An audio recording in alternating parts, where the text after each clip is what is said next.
InnerVerse Podcast. Welcome to the One Within All, to another episode of the InnerVerse Podcast. I'm your host, Chance, and as this week we have passed over the solstice into the days of summer with all the appropriate occult ritual submarines and alchemical echoes of monetary resets to come, it feels all too appropriate to welcome our returning guest and the world's premier homunculologist, Juan Ayala, back to the show. Our great community of researchers in the audience will no doubt have discerned through their studies of the occult that the mystery of mysteries is all wrapped up in the most elegant of simplicity, by which I mean the pole and the hole, the phallus and the yoni, the masculine and feminine generative powers. But what if we could create without them? There is indeed nothing more sublime than the contemplation of macrocosmic conception and the origin of our species. And despite the microcosm of human baby making being a required component of all of our existences here, the question of what happens and how it works when a baby comes into the world are still shrouded in our foggy windows of perception. This supreme riddle of all ages is symbolized in every single mythological system, with pretty much all symbolism eventually boiling down to this 1 and 0 binary of our private parts. But the mechanism in the macro through which humankind came to incarnate in the beginning has seemingly eluded man since time immemorial. Or has it? That's where Juan, podcaster and researcher you know and love, comes into the story, as our fringe fanatic friend Juan Ayala has been tirelessly transcribing old-timey texts and analyzing ancient alchemical artwork in an attempt to decipher the details of DIY life in a jar, also known as the homunculus. You may have heard the term and seen a sketch or two of the tiny man in a flask, but tonight's conversation just might surprise you, as Juan's research has dug up references indicating that there's a great deal more to the story beyond artificial births through the rectums of demons. Is it purely allegorical, or is it real? The subject of the homunculus is the study of the conditions in which life may just spontaneously generate, as maggots appear on rotting meat and perhaps bees may manifest out of the corpse of a bull. Are the lords of the seculum, the great kings and teachers said to have been delivered of a virgin as the firstborn of the first cause, actually homunculi? Did ancient alchemists have a spiritual AI-like ritual that allowed them to ask questions of higher powers? Buckle up and prepare yourself, because when we have Juan on, you know it's going to get weird. And I got to just say, very, very, very happy to be talking to you again, buddy. It's been kind of a while, but I've kept an eye on what you've been doing over on the One On One podcast. Totally crushing, man. One of the most hardworking hustlers in the game. And I'm just super glad that we get to hang out again. So everybody make sure and check the show notes for a link to his website. There's so many things that he's been producing and making happen that I'll just let him promote his stuff. But buddy, welcome back to the InnerVerse. It's a hell of an intro, Chance. Thank you so much, bro. I'm glad to be here. It's been overdue. Yeah, we did an episode a while back, but I'm happy to be back. Happy to be doing this with you. Yeah. You know, you've been a good occasional pop in on the Vibrance, but we got to make it happen more often. You know, we just both stay in the flow of making constant shows. So let's be on each other's radar a little more. But man, let everybody know what kind of stuff maybe that you have to promote besides just the podcast, because I know you're making books, comics, the whole nine.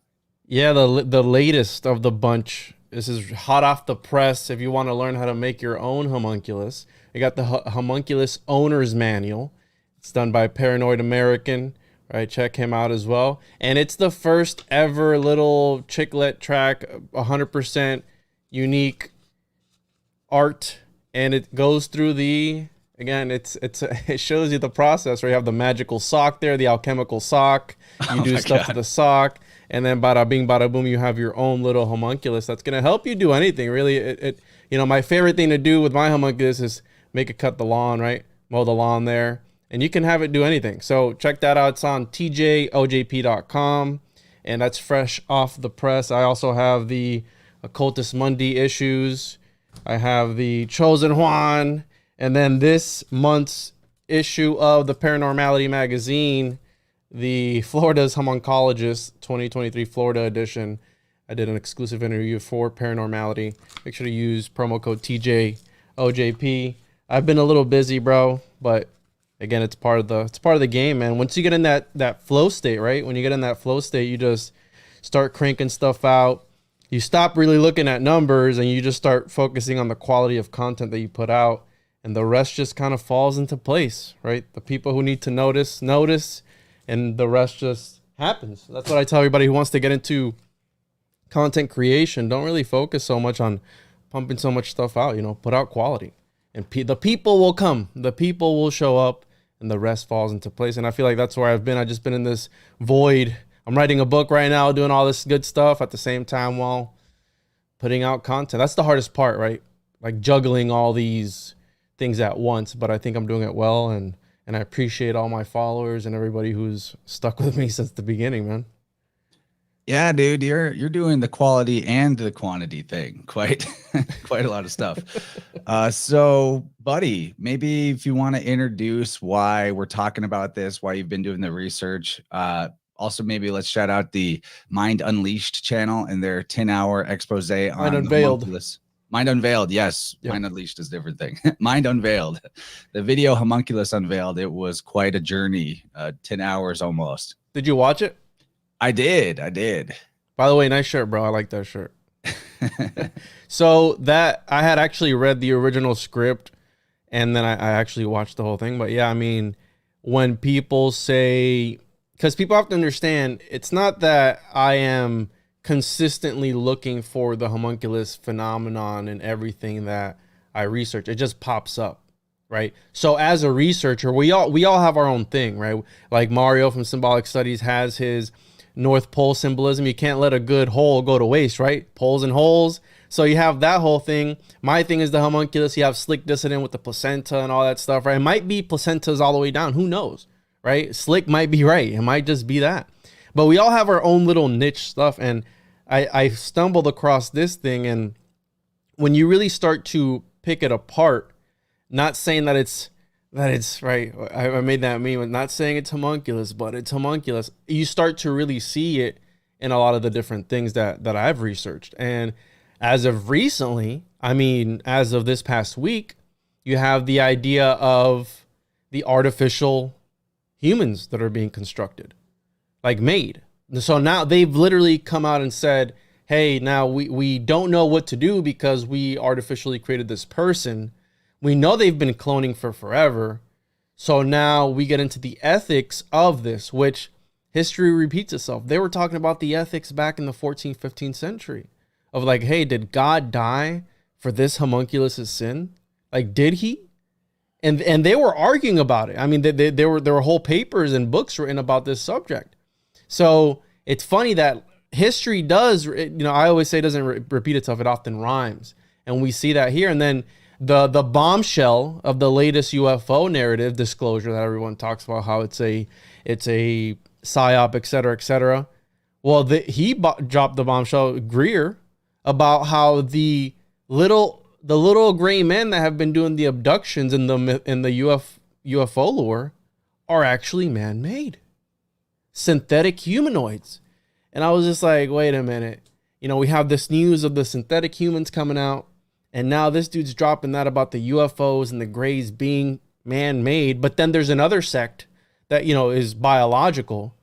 Are they getting ready to drop on us that, like some homunculus disclosure that I've been covering since like over a year now, right? Somebody told me like, were you doing a soft disclosure on the homunculus? I've gotten emails, bro, from people asking me, they believe that they are homunculi and they're asking me what to do about it. I go, hey, dude, I'm not your guy. You know what I mean? Like, I don't know, but there's people who have emailed me telling me that they're homunculus and they're related to occult stuff. I mean, I can't even make this up. Like, this is an actual thing. People are emailing me about it.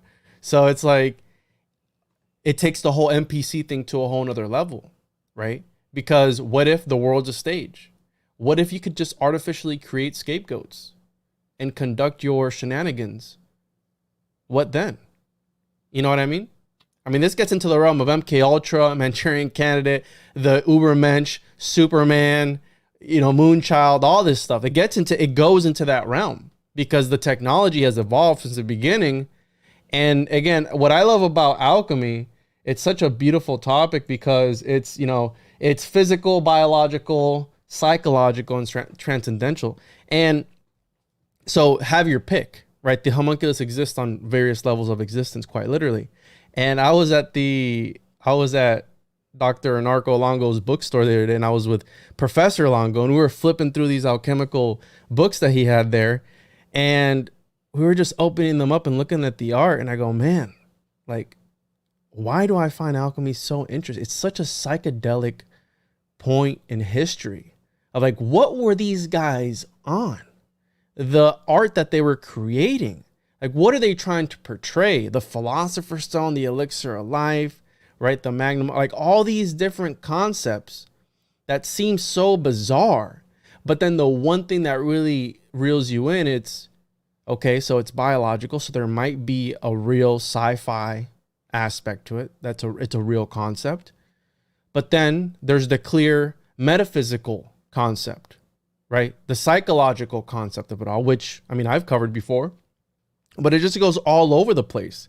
And according to mainstream science or seance, whatever you want to call it, there is a homunculus. The collective parts in which your brain controls, they have a representation of that. And the representation of that is a homunculus. That's the literal medical term in neuroscience.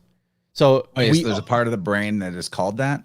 So the map, the cortex, man, that represents, that shows which part of your body your brain controls the most, right? So it's a little figure. You can pull it up, the cortex, man. It's a little figure, and it shows, so by the size of the representation of the thing, so your mouth is bigger than your eyes or whatever, but everyone's homunculus is different, though. That's the thing. So depending on your environment, your homunculus changes. So depending on how much more you use your left hand than your right hand, it's going to change the size of that homunculus, the representation of your homunculus. So, and this is an actual medical term. And then it's linked also to traumas and all these other different things. Again, I'm not a neuroscientist, it's from what I've read, but it's linked to traumas and all these different things. And it makes me think of the movie Homunculus on Netflix. That was all about that. It was about people's traumas being attached to them. Those were the homunculus. And there was a guy who... This is super interesting, man. I have not heard this angle. I actually saw these Cortex Man images when I was Googling homunculus, and I was like, what is this?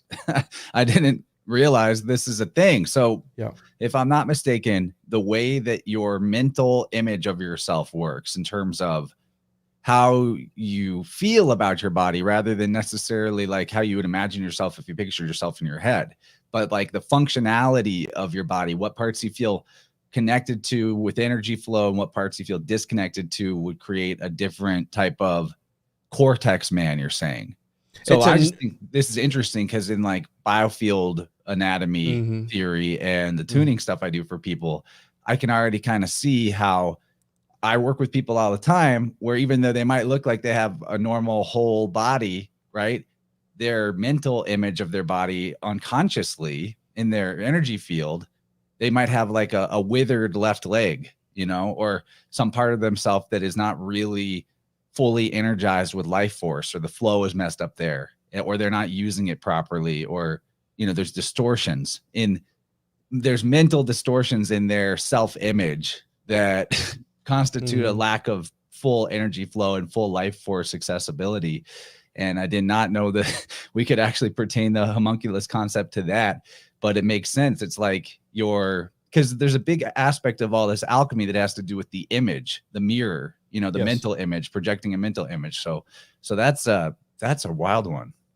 Yeah. And also I've heard it before, the Taoists. I mean, this goes back, some of the oldest religions, the Taoists, they believe that, right, you were connected astrally to this representation of yourself. So the astral homunculus and the Picatrix, which is a grimoire, right? The watcher is the one that watches over your body while your astral self is running around in the astral realm doing astral shenanigans or whatever it is you do, right? So again, this concept, they've done the math, Chance. The math is they've done the Wikipedia game, And the game is you only use the hyperlinks on the pages of Wikipedia to connect one concept to the other. And the homunculus concept, depending on if you're on the top 50 or top 100 topics, it's 3 degrees of separation from any major topic. Somebody's ran the numbers. I promise you, bro. I'm not even making that up. Somebody ran the numbers, and it's 3 degrees, 3 to 4 degrees of separation from any major topic. You have your pick. And that's the thing when people tell me, oh, what's your obsession? I go, it's not my obsession. Is in the realm of the stuff that I'm researching, I have concepts that's, maybe it's not a homunculus 100%, like, oh, that's, but the concept behind it is very homunculy, if you want to, if you, whatever word you want to use. It's very homunculus-like, very homunculus-esque. And dude, I've even linked it to René Descartes. And there's a book from 1694 that we stumbled across. Probably one of my favorite, if not, yeah, probably my favorite episode that I've ever done in the history of podcasting has been that episode. And it was, I dubbed it the Cartesian homunculus, where, and I've seen this in other movies, where René Descartes apparently had stumbled across one of his greatest discoveries. And he says this in the mainstream media, in the mainstream history, that he through a series of dreams, he came up with the greatest achievement, the greatest science that any man could ever achieve. And the mainstream media says that's the Cartesian coordinate system, which serves as a sort of manifestation device in a kind of sort of way, right? With the Platonic solids, et cetera, et cetera. That's a whole other episode. But he apparently had this concoction, and he had this little box. Now, the guy who wrote the book, right? It's the first book ever to use outer space in the sci-fi sense of the word, outer space. 1694, the very first time that the word outer space has ever been used. And so he has this little box, and supposedly René Descartes, sniffs that powder up into his self and is able to project his consciousness out into outer space. Okay. And they're able to go to different worlds, like a Library of Alexandria, but with all the greatest philosophers. They all have their own worlds out in this outer space area, right? This place, through the use of this psychedelic or whatever it is. We don't know Mormons? What it was. Like what? Like Mormons? What, they have a concept like that? Mormons, like, their whole thing, as far as I understand, is that if you do everything right, you get your own planet that you get to be the Jesus of. Really? Well, yeah, there you go. Kind of, sort of. This is written in the 1694, so late 17th century. But the idea of, Aristotle has had his own. Descartes had his own. There's a whole bunch of figures, and it was figures that had craters on the moon named after them, right? And I know we did the Jack Whiteside Parsons, and he has a crater on the dark side of the moon, right? All the greatest minds have a crater on the moon. And that's interesting because the word crater comes from the idea of like a mixing vessel for ritual. Yes. So think of this mythology that the moon holds the souls of people. Well, what if it quite literally does? And there's a reason we lost the technology to go there.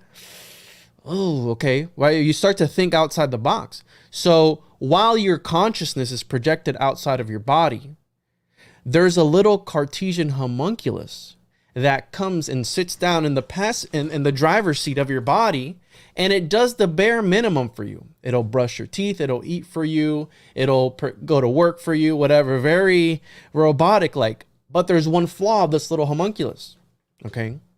That you can't have a deep conversation with it or else it'll malfunction.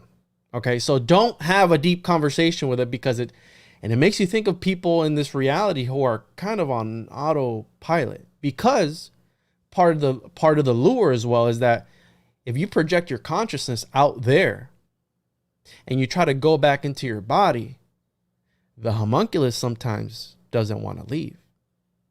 The homunculus says, no, this is my body now. Good luck. So your consciousness stays stuck outside of your body, and the little homunculus stays using your vessel. Essentially your vessel for. So what about people that get back in their body? Do they remember where they went? Do they? Yeah. Like, I haven't heard of this really before, other than in some accounts of like African shaman stories where there was some talk of a city under the ocean that you had to go to in an astral form, but it was like an actual physical place, and that the person who was accounting this was given the instruction that there was an angelic type entity or some, non-physical being was going to come watch his body for him while he went on this journey. And he was just sort of being guided through it. So like I've heard of something like this before, a placeholder, if you will. Didn't realize that this kind of fits into the story of the homunculus. But yeah. And again, that was something that we stumbled across, right? And the description that they give is very homunculus like. And when you really start to go down, I mean, the idea of a shaman, right? Sometimes shamans, they shapeshift, right, in order to interact with things in those realms. I mean, so it wouldn't be out of the possibility of, again, they had to do certain things to access that reality, right? Maybe turn into a fish or turn into whatever, because that's the way I've seen sometimes. Or I've heard of shapeshifting being that they put their consciousness in an animal that physically exists, and they're not changing their body, but they're changing their radio, so to speak, and going into an animal and basically controlling it, which that's another part of this homunculus talk that is a huge can of worms to open. But I think I want to back us up to some more, preliminary stuff, because we're going straight into the deep end. But that's another part of this conversation, is that the alchemical research on the homunculus seems to be leading to a finish line of the transference of one's consciousness into a new body vessel, possibly one that you grew from scratch, which would maybe help with the moral question of taking someone else's body, or maybe not. Maybe it's still immoral. I don't know. Makes me think of the X-Men, how Professor Xavier at one point, his body gets destroyed, but he is psychically powerful enough to remain coherent, and he goes into the body of a dude in the hospital in a like permanent coma and gets a new body that way. So, this idea floats around, but I want to, and if you have more thoughts you want to flesh out on what we've been on so far, go for it. But I want you to work your way towards, introducing this topic of spontaneous generation and how that phenomenon, is maybe even something for us that could be a starting point for our own observation or experimentation into that life maybe does come out of the ether, so to speak, or that when the condition, because this has become my understanding, is that when the conditions are correct, life will appear and generate that fits the niche of those conditions in that environment. Yes. And that our perceptions are limited in a sense that we maybe aren't really catching it in the act, or if we're ignoring what we're seeing when it happens. But just the other day, my parents had a bunch of gnats in their house, and it was because they left some potatoes in a cabinet, but it's not like they came in through the window or the door or something. It was like they generated inside of that cabinet. And, science will give you some material explanation, but there's, I think, way more to it than that. And, I've had lots of conversations with people that have been demonstrating in their own way, like thermophilic microbes generating in compost and soil that's otherwise sterilized. And so this is something we can actually, as a starting point, maybe do ourselves or observe ourselves. Yeah, so you had some interdimensional gnats, it seems like, bro. They appeared from the ether. They came. So the idea of preformationism, which is what they believe back then, and it's linked to Aristotelian biology, which really Aristotelian biology lasted well into the 18th century. So it didn't really undergo any changes until just recently. I mean, 18th century is fairly recent. And what they essentially believed was, and this is before the microscope and through observation. That's why I'm going to say it, bro. I'm going to say it. That's why I can't get behind the flat earth movement, because it's solely based on observation. It's based on, the sun doesn't look that far away. Well, it wasn't long ago that these men thought that there were little homunculus inside the sperm, like literally crouched up like in the sperm. And then when they were presented the correct conditions, they sprouted out, and a little miniature version of yourself was in your sperm that just happened to grow. Like, those things that as a kid you put in water and it would grow. Well, that's what they thought. So through observation. You know, they thought that you produced the lice. Because he's like, oh, I'm looking at this dude's head. Oh, the lice are coming out of his head. Bro, the inside of your body's too moist. You're producing the lice, dude. It's like, no, that's not what's happening, right? They left a piece of meat out. They would come back. Oh, look, there's maggots on it and there's flies. The meat produced the fly. It rotted and it produced, like, no, that's what you're observing. We know that's not it. So that's why I can't get behind certain things that are solely based on some dude in his basement running the numbers and calculating it and observing it. Because ever heard of Rene Descartes, cogito ergo sum, I think therefore I am? He believed that his senses could be tricked, therefore he couldn't trust his senses.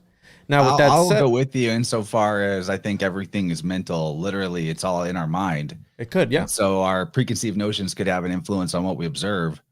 And I just take the earth shape agnostic point that, Me the too. same, because what you just said, the same applies to most people's conceptualization of a globe, that it's, and even most people's conceptualization of like astrology is more calculations than based on someone else's observations, And it triggers people, right? There's somebody in my chat right now triggered, like, I'm not watching your chat. I can't. I'm not saying it's a globe, but I'm also not saying it's flat. Like how you said, it's whatever. If they prove it to me at one point in time, whatever, cool. It is what it is. Tolkien had it both ways in his Lord of the Rings cosmology. What is it, that it's hollow? That it was flat and then it became spherical. Yeah, I mean, that's again, pretty interesting. My favorite is the hollow earth, so that's where I stand. I mean, we know that's a thing, but so the idea of purely observing something, that's what they believe. So spontaneous generation was A plus B equals C. So you get A, whatever it is, you mix it with B, and boom, instantaneously you have the product, the end game, whatever.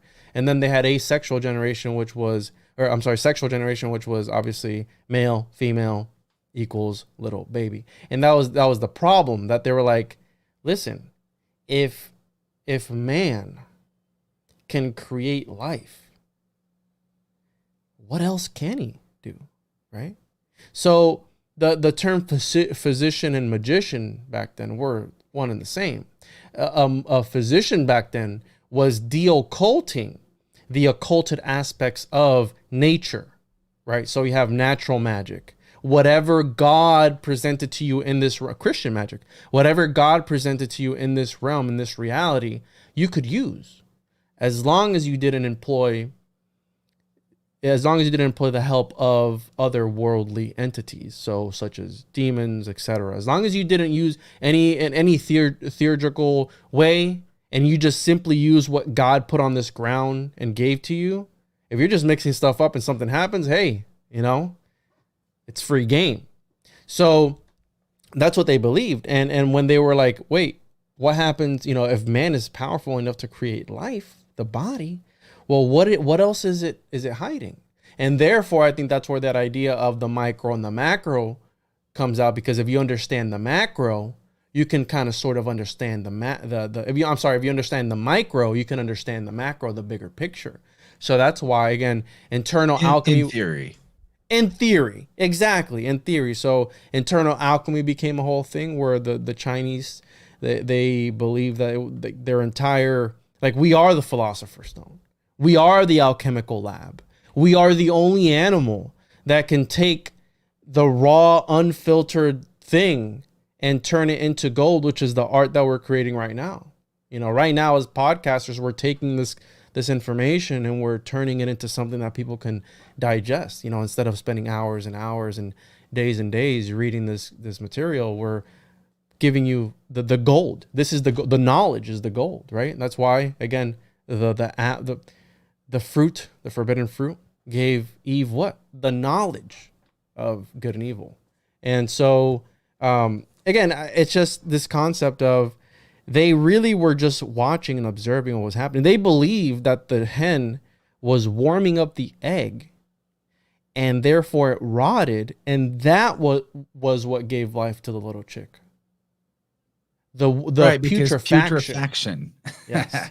And again, you have the whole rising from the ashes, the phoenix, and all these different concepts.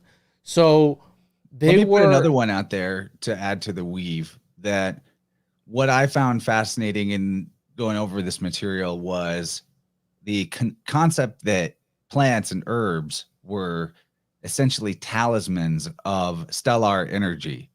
I think that that's pretty cool. We've been doing a series on Vibrant where we cover the astro herbalism doctrine of signatures that demonstrate things that you can know about a plant based on correspondences with the zodiac that it demonstrates visually or in its scent or its structure or what have you. So the idea that plants in an as above, so below sense are talismans or repositories of or mirrors to certain particular stellar energies. I think that that was probably, once that was observed, a step in the direction of other forms of talismanic magic getting more and more complex, that you would be able to micro other large things, including like a human body, the homunculus, the tiny man in a jar, being that's actually a type of talisman. I found that really interesting. Yeah, so essentially, I'm going to just give a quick definition of what a homunculus is. So homunculus, the actual term itself, means little man in Latin. Now, the homunculus that we've been presented with, that we all are very familiar with, is the voodoo doll, right? The simulacra of a man, of a person, okay? So it has nothing to do with voodoo, actually, but that's what we've been shown in all these movies and cartoons where they take the doll and they put the pin through it and the other person feels it, right, in a sympathetic, magical way, right?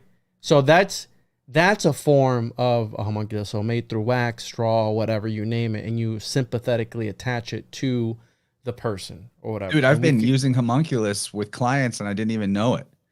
When I do tunings for people remotely, I have a table with crystals and candles laid out in the formation of a human body, and I work with that as if they were as if that was the person on the other end of the call.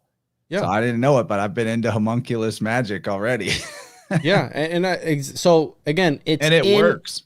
It's in our area, in our realm, but not until you identify it. Because the cool one, right? The cool one that everyone knows, the one that people enjoy hearing about is the alchemical homunculus, which the term homunculus didn't come into existence until the 16th century with Paracelsus, which Paracelsus is the father of modern day toxicology. He's contributed a whole bunch of things to modern day surgery.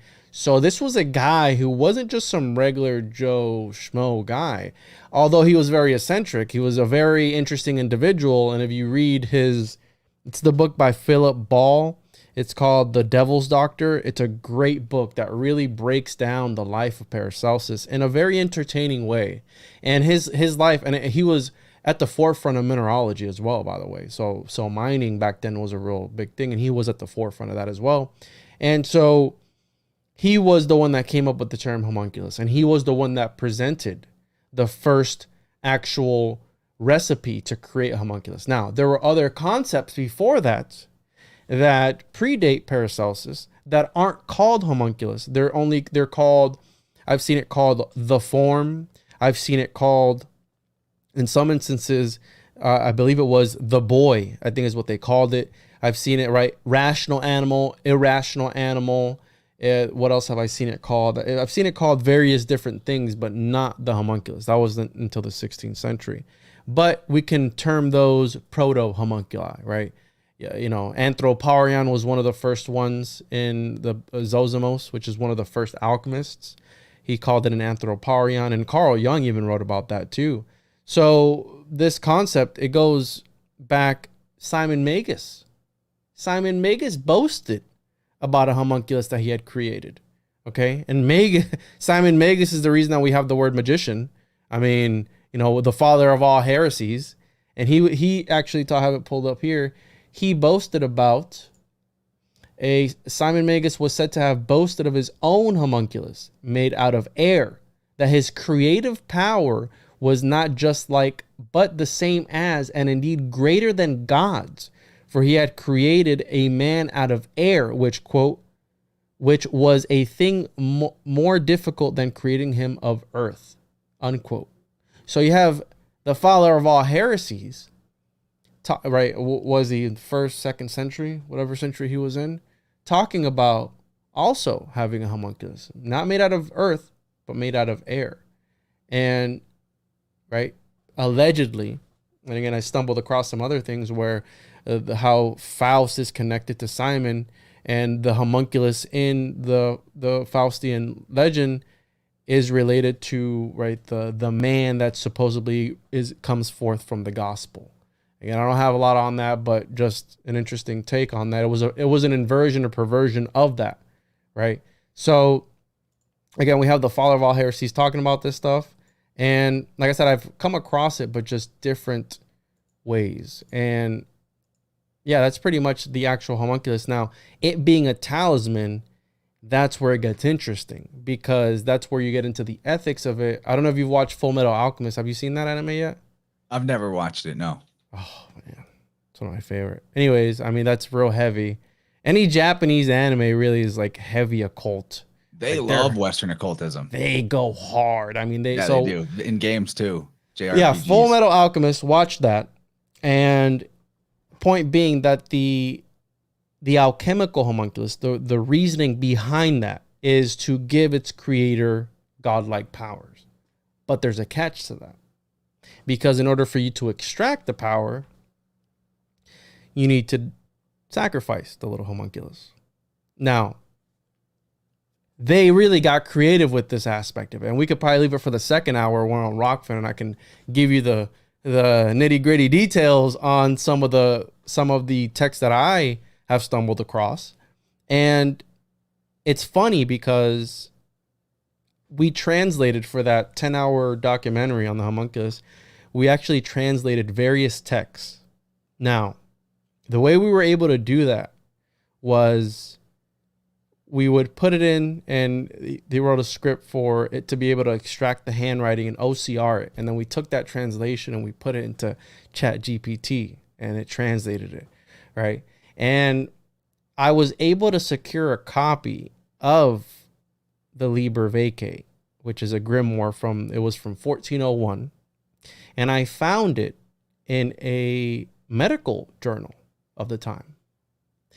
And it's funny because that's the way they would do it.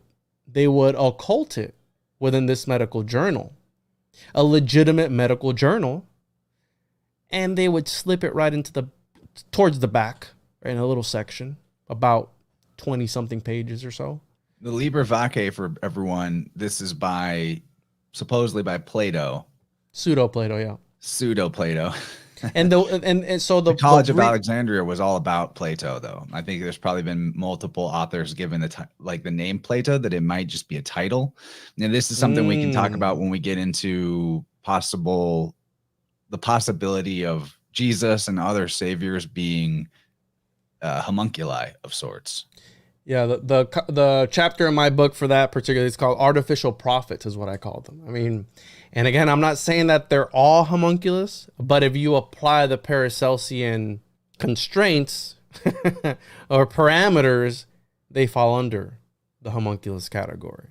So again, if you're looking for it, but in the whole thing with Jesus, there were actual church people arguing about the possibility. It's not something that I came up with. No.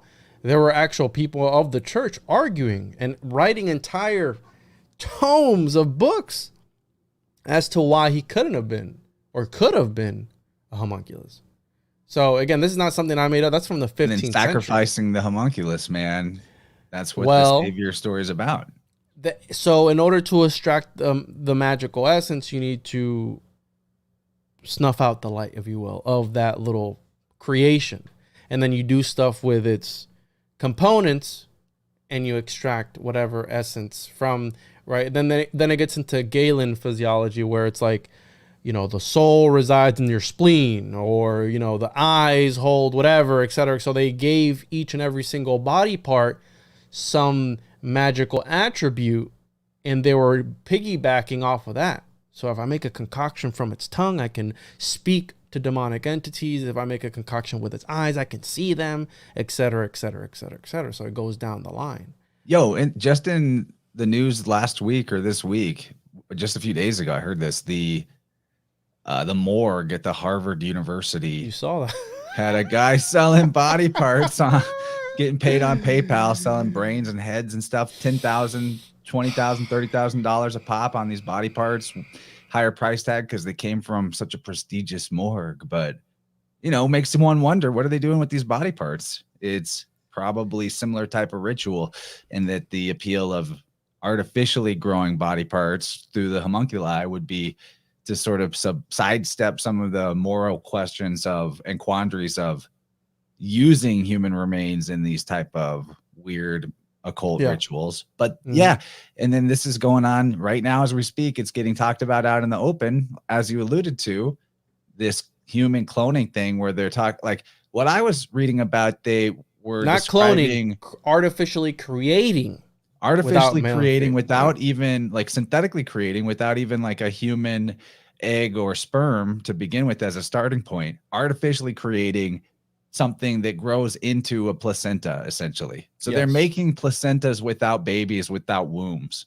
And now we're really into something potentially potent. And where this also ties into people's everyday lives would be the homunculus that you trade your placenta for at birth, which is your birth certificated person, your artificial person. That's literally what your all caps name, your identity registered with the government is called, an artificial person. So it's a corporate person or corpus. So right there, this concept of magic and ritual relating to an artificial man is right in plain sight, as part of everybody's lives that is in any way attached to the system or has a social security number or birth certificate, etc. Yeah, and then again, where are the ethics there? Because again, it goes back to the plot of Fullmetal Alchemist, the plot of the Arnaldian homunculus, which predated the Paracelsus homunculus in the 15th century, where it was this guy who would create these homunculus, and as soon as he created them, he would smash them. Boom, gone. And the people are like, why are you doing that? He goes, no. I don't know if God is going to possess it with a demonic spirit, or if God even died for the sins of that thing. So I'm just creating it because, again, I'm an alchemist and I just want to do it because it's cool, right? Probably, right? But as soon as it came to life, he would just smash the bottle and the homunculus would die off. So what is the point even of doing that? And not only that, but let's take it. Okay, so we have the meat and bones, right? Let's say that you give up your stem cells and they create this simulacra of you.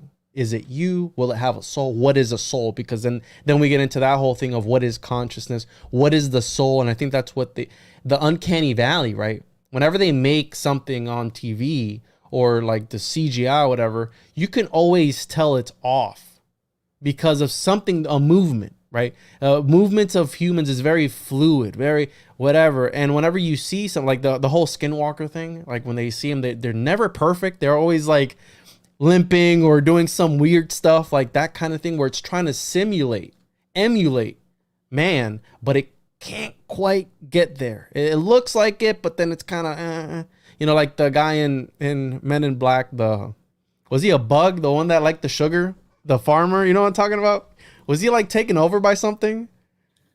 Honestly, it's been so long since I've seen Men in Black, but I do remember a guy who was like a little miniature alien inside of a robot suit of a human. That's the Cartesian theater. That's an actual thing. But the idea of, again, trying to simulate or emulate the human soul, I think that's where we fall short. I think that's where God comes in and is able to really give that divine spark in us, if you will.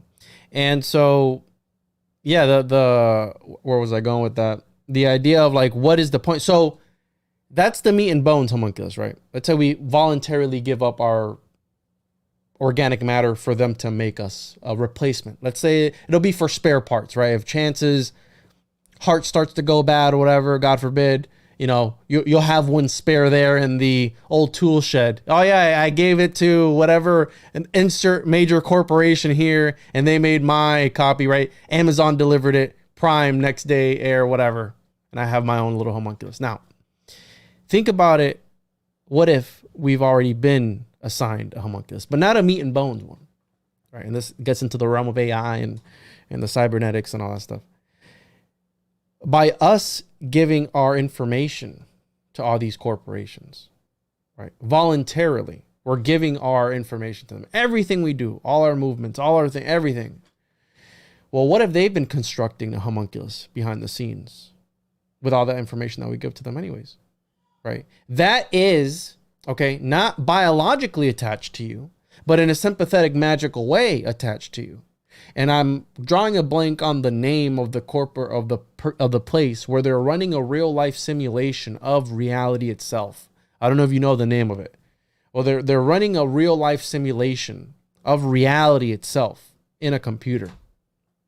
Think of that as a sort of virtual voodoo doll, if you will, right? How you mentioned earlier when you do your tuning stuff, you assign that person that simulacra for that time being. Well, where has all of our information? Who were they selling our information to that they've been fined numerous times for?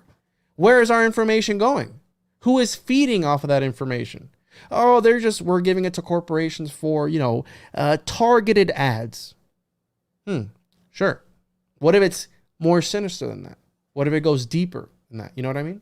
One time I met these allegedly high-ranking orders of the Golden Dawn at a magic convention festival thing, outdoor festival, and they tried to one of them, not like the card game, like witchy people, right?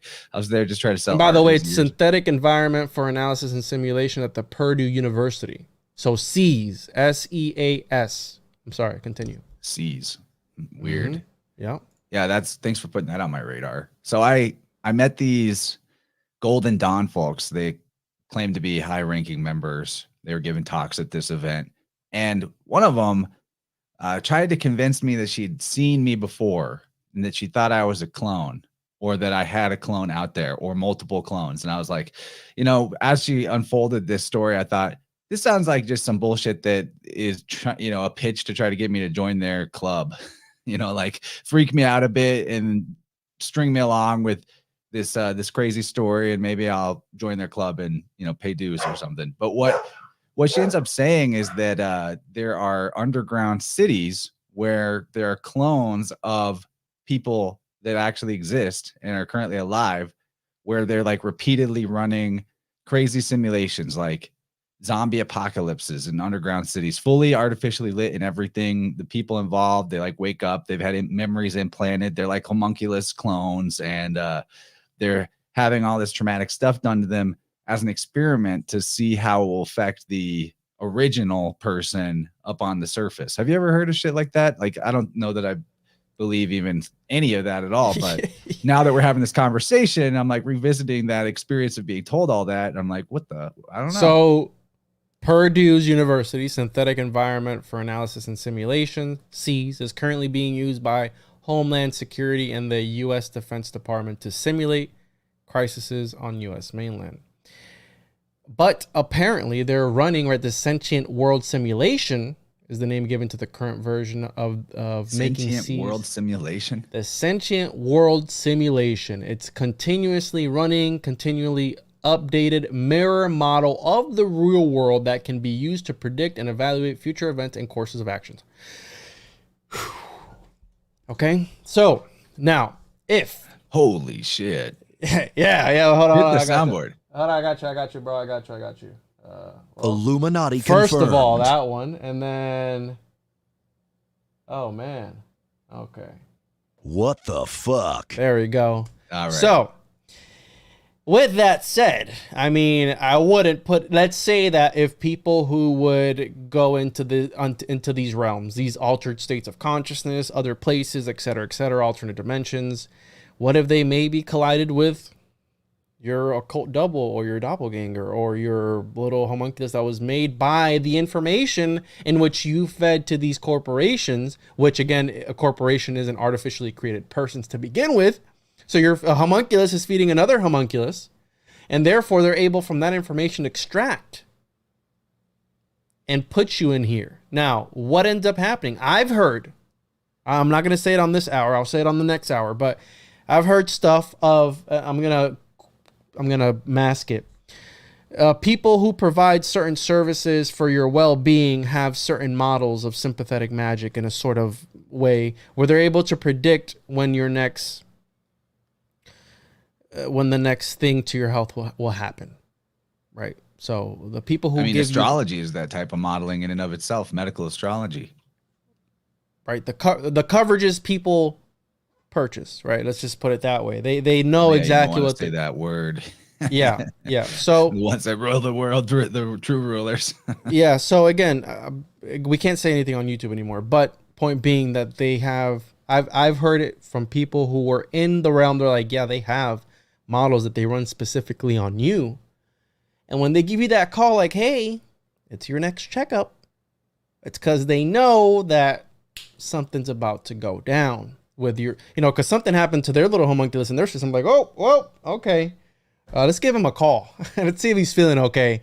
And in the background, they're sympathetically, magically messing with your occult double, whatever he is, therefore causing that headache that you've had for the last 72 hours, or that erection you've had for the last 72 hours, right? Whichever way you want to put it, you got to go in to get checked. And therefore they extract more of this monopoly money from you from that. So again, if I think that reality, right, the truth is stranger than fiction.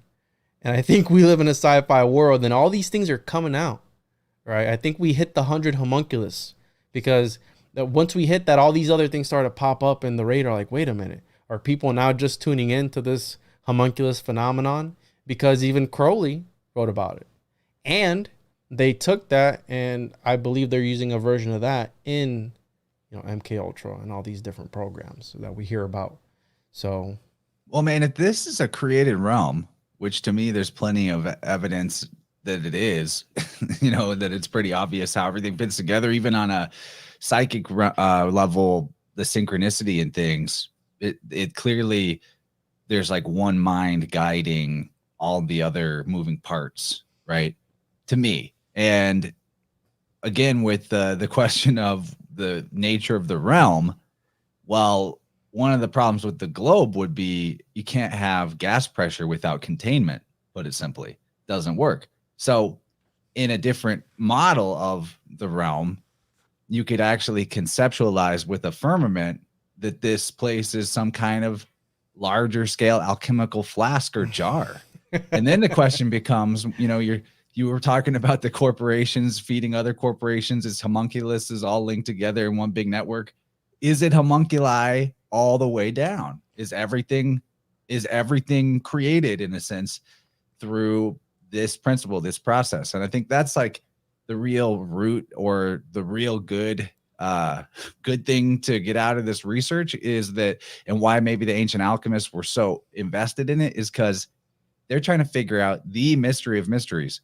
What is the process of creation? What are the steps and the order of it? How can we apply that to everything that we might want to manifest or invoke into reality? Because if you get the math right, so to speak, if you get the divine harmony, the ma'at, everything in the proper order of operations, you can make seemingly anything happen exactly the way God would have done it, or exactly the way this mind that is the guiding principle and ordering principle unfolds things. So, right, the watchers are watching the divine alchemist at work, right? The creator, the Godhead, whoever. And I do think that there is a God. I do believe there is a force that runs everything, that is running the cosmic 3D printer. He's somebody pulling the levers and pressing the buttons and knowing there's which an ordering mold. principle. Things find order in on their own, Yeah. I mean, again, I believe in God at the end of the day, and I think that there is something there. And that was the thing with the alchemist, right? So my whole thing is that the magnum opus that they were truly achieving for, right? Gold was a byproduct. It wasn't the gold that they were after. It was just something that happened. But the artificial creation of life was the true magnum opus. Because in alchemy, there are various magnum opus. There is the Philosopher's Stone, the Elixir of Life. You have the Divine Androgen. And then you have, the Homunculus is one of them too.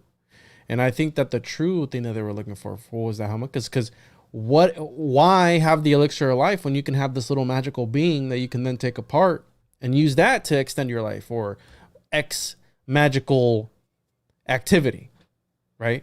And it also prophesies to you. You have a little buddy with you all the time. You know, he can help you out. You have somebody to talk to. I mean, that's the best creation ever. You know what I mean?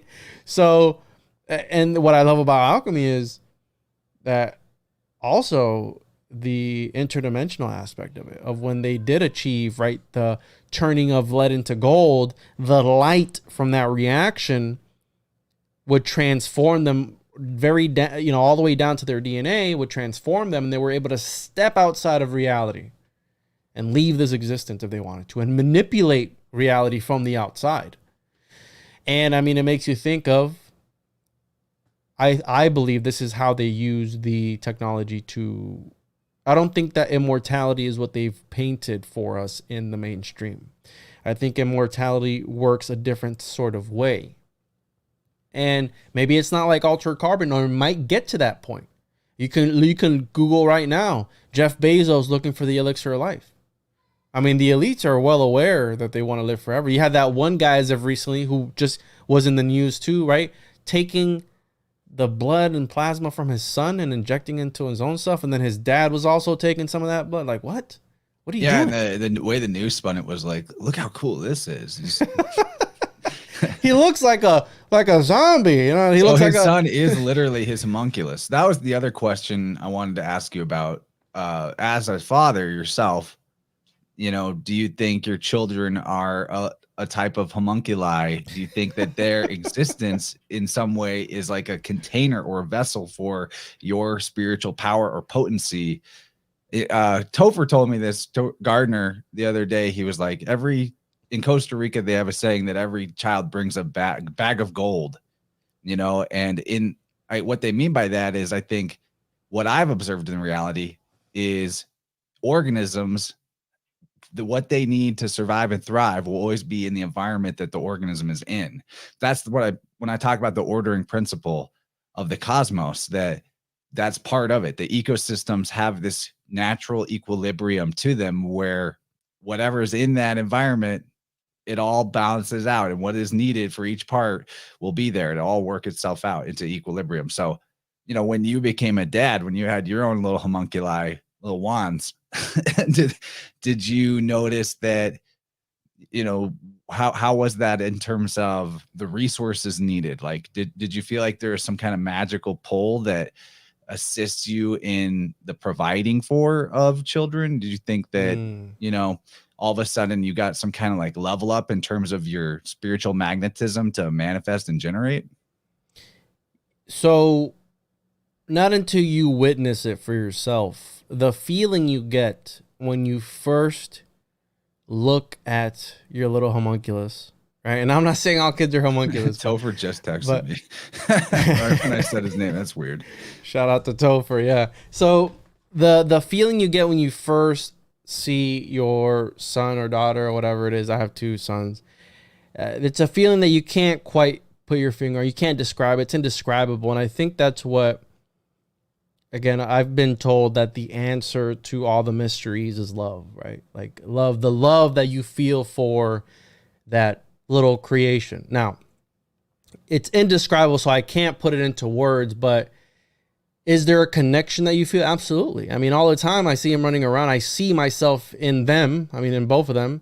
And I'll sometimes whisper to myself very quietly, you came out of my balls, right? Like at one point in time, how wild is that concept? And that's what they were thinking back then too. Like, oh my goodness, I created this little person with a whole different soul, with a whole different personality and all these different things. He came out of me. Obviously, right, ladies, we love you. You guys are part of the alchemical process. 100%. Maybe like kind of a big deal. Ladies are a big deal, right? But again, as a father, that's the way I look at it. But when you are there and you look at the little thing, it's a feeling that you can't quite describe. But is there a connection? Absolutely. I mean, you're going to feel that connection, and I think that's what. Again, people have to, other, occultists that actually practice are like, yeah, the one thing we're looking for is love. And I go, oh, okay. Well, I mean, is that what do without will was on? Love under whatever as they say, love under will or love under law or something, whatever the saying is that Crowley says, right? And well, in the second hour, we're going to talk about the Jesus as homunculus idea. But one of the things about the protagonist or Phanes or whatever version of the savior and from whatever era, Mithras, what have you, is that as the mediator between the masculine and feminine, God and goddess, the third party of the Trinity, if you will, the third part of the Godhead, this savior is always boiled down to, in my opinion, Eros. That's actually one of the names of it, was Eros. And Eros is the erotic attraction, but also the love, the divine spark between the poles of the masculine and feminine generative power. So in a way, what you're describing, that's symbolized in the mythos, that the savior is literally love. God is love. Even Yad-He Vav-He or the Tetragrammaton could even transliterate into a way that looked like you were writing the word love, which I find fascinating. And it looks like a little man too if you put it one on top of the other, the symbols. Yeah, it's true. It forms a little person, quite literally, like the letters. So anyway, let's make our way towards the second hour, because we're going to talk more about that. I want to talk about the possibility of spiritual AI, that what has been done on the technological scale hugely right now, and this reality simulation thing. Maybe it's not that new. Maybe this is just a culmination of some very long running projects. And we'll talk about bees and bulls probably as well. People are triggered right now because I'm taking more credit than what's due. No, you asked me a question and I answered it. Well, I asked that question. I haven't said this to the crowd yet, but I was extra curious because I've got a kid on the way. So congratulations. Spill the beans, everybody knows. And so that's why he was asking me about fatherhood, and I wanted to know if I was going to get some gold out of it. Yeah, I know the internet is a weird place. Like you can literally say anything to trigger people in whichever way. That's part of alchemy too, right? Like the manipulation of symbols and ideas and things. And just got to ban people more quickly and without. No, I don't care. Over on my chat, everyone's just super chill. Chill. Yeah. Well, I mean, it's almost 200 people. You can't really make people, no, it gets can't make everybody freaking happy. But again, congratulations, Chance, and that's why you were asking me about that. For those wondering, I'm not just ranting about how I'm the sole creator of my kids. No, I'm just I was trying to shed a little bit of light on the experience. Specifically your balls. Yeah, specifically my sack, exactly. So all right, well, dude, drop some more promo on us, and anything else you want to tease, projects coming up. Let's make our way towards the other side. Homunculus owner's manual, of course, that's huge. Got to get that tracked. Yeah, Homunculus. So tjojp.com, and you can catch me on there. I got the Occultist Monday. You'll see that on there. I got the comic books. I got all that good stuff. Make sure to watch for that. And yeah. Let's go into the second hour. If anyone, where can they find that? You want to post a link for that? Oh, yeah. We're going to have about 3 minutes of some music intermission for us, take a bathroom break, whatever. I'll post the link in the live chats. Let me shoot that to you in the private chat so you can put it in yours, because I don't think I can actually talk into your stream. But yeah, we're going to be on Rockfin. Juan, if you want to post this to your paywall afterwards, it's totally cool. Yep. Would love to get more people watching it. So join us over on the other side. My Patreon is also available for after this is over. It's not live streaming to Patreon, but I will put it up there ASAP. Thank you, Gen X Rated on Rockfin, for the super chat. If more of you guys want to become subscribers or super chat me to, help me fund the baby, put a few coins in that baby bag of gold. Definitely appreciate it. And yeah, I'm very super excited about it. Obviously, I got the greatest woman in the universe making my baby, and I got a lot of support, great family, extended family. So it's going to be a fun journey. Very, very excited. Looking forward to that. We're about 2 months into the process. Congrats, And bro. yeah, okay. So musical intermission. Everyone check out the Juan On Juan podcast. It is one of the greats and just getting better all the time. Thanks for hanging out with us. See you on the other side, dude. See ya.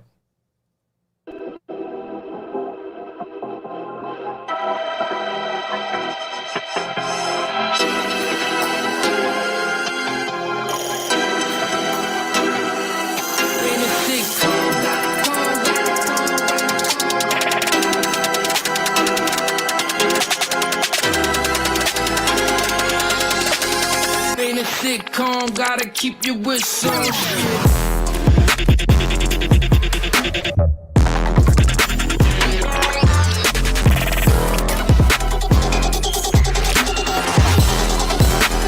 Keep you with some shit.